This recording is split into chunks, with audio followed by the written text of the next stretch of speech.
agama ini pada dasarnya adalah mudah, dan agama itu biasa-biasa aja, tidak perlu berkreasi. Dalam beragama hanya ngikut gimana kata Nabi dan para sahabat radhiyallahu alaihim ajmain. Ustadz, mohon nasihat dan motivasi syariat untuk yang diuji sakit dan kesulitan. Nabi Shallallahu Alaihi Wasallam bersabda, "Ajaban li amril mu'mini, fa inna amrahu kullahu khairun wa laysa dzalika illa lil mu'min." Urusan seorang mukmin itu menakjubkan, karena semua urusan baginya adalah baik dan itu hanya untuk orang yang beriman. In asabathu sarra syakara fakana khairan lahu.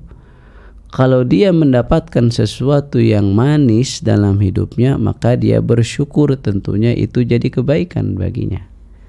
Wa in asabathu dharra sabara fakana khairan lahu. Dan jika dia mendapatkan sesuatu yang pahit, ya, maka dia akan bersabar, tentunya itu menjadi kebaikan baginya. Sabar itu pahalanya bukan main, tanpa batas. Sehingga sebagaimana yang Allah firmankan, innama yuwaffas sabiruna ajrahum bighairi hisab. Orang-orang sabar itu diberikan pahala oleh Allah tanpa batas. Nabi SAW menegaskan dalam hadisnya yang lain, tidaklah rasa sakit menimpa seorang mukmin, bahkan duri yang menancap di kakinya, kecuali akan menjadi penghapus dosa. Bahkan di dalam hadis yang lain ada orang yang mati menghadap Allah Rabbul Alamin tanpa membawa dosa. Kenapa? Karena dia bersabar dalam setiap kali ditimpa musibah, karena dia bersabar ketika dia sakit. Maka sabar gitu.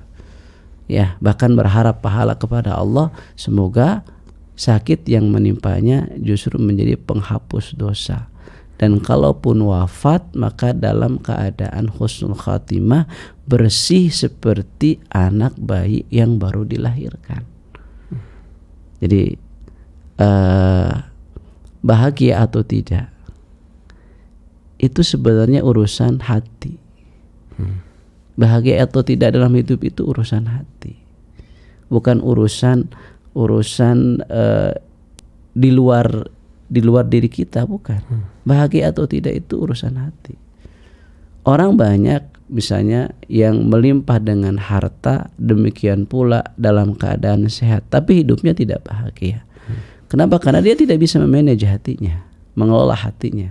Tapi banyak orang yang dalam hidupnya sulit, bahkan senantiasa ditimpa musibah dan dalam keadaan sakit, tapi itu tidak mengurangi kebahagiaan dalam dirinya. Seperti kisah Syekhul Islam Ibnu Taimiyah rahimahullahu ta'ala, hidup di penjara. Tapi kata murid-muridnya, aku tidak mendapati orang yang sebahagia beliau. Makanya murid-muridnya ini kalau ingin menghibur diri, datang ke penjara melihat wajahnya Ibnu Taimiyah. Kenapa? Ibnu Taimiyah aja di penjara bahagia, kenapa kita nggak bahagia? Karena itu surga dunia itu adalah iman, sebagaimana yang beliau sendiri katakan, man lam yadhuk jannatad dunya lam yadhuk jannatal akhirah. Barang siapa yang tidak mencicipi surga dunia, maka dia tidak akan mencicipi surga akhirat. Surga dunia itu adalah keimanan. Surga dunia itu adalah kesabaran. Surga dunia itu adalah rasa syukur. Surga dunia itu adalah cinta kita kepada Allah dan seterusnya. Beliau pun pernah mengatakan, madza fa'ala adaibi ana jannati fi sadri. Musuh-musuhku tidak akan mampu melakukan apapun kepadaku, karena aku adalah orang yang surganya ada di dalam hatiku. Dia bersamaku kemanapun aku pergi. Kan gitu. Maka coba kelola hati kita untuk menjadikan surga itu ada dalam hati kita. Tentunya dengan menyibukkan diri dengan ibadah, menyibukkan diri dengan qiraatul Quran, menyibukkan diri dengan memahami makna-makna Al-Quran, menyibukkan diri dengan belajar agama.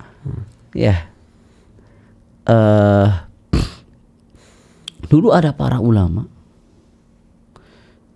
yang rasa sakit tidak, sakit itu tidak bisa dia rasakan karena kesibukannya dalam menuntut ilmu. Bahkan dulu para ulama menuntut ilmu sampai berdarah-darah, kelaparan, tapi tidak dia rasakan. Bahkan ada kisah siapa, Al-Imam Ibnu Abi Hatim ya, atau yang lain, yang berhari-hari nggak makan tapi laparnya itu tidak terasa oleh dia. Kenapa? Karena sibuknya dia dalam menuntut ilmu. Ya, wallahu a'lam. Agama itu mudah. Cukupkanlah dengan apa yang diajarkan oleh Rasul dan dipraktekkan oleh para sahabat. Belajar Islam, berilmu sebelum berucap dan beramal.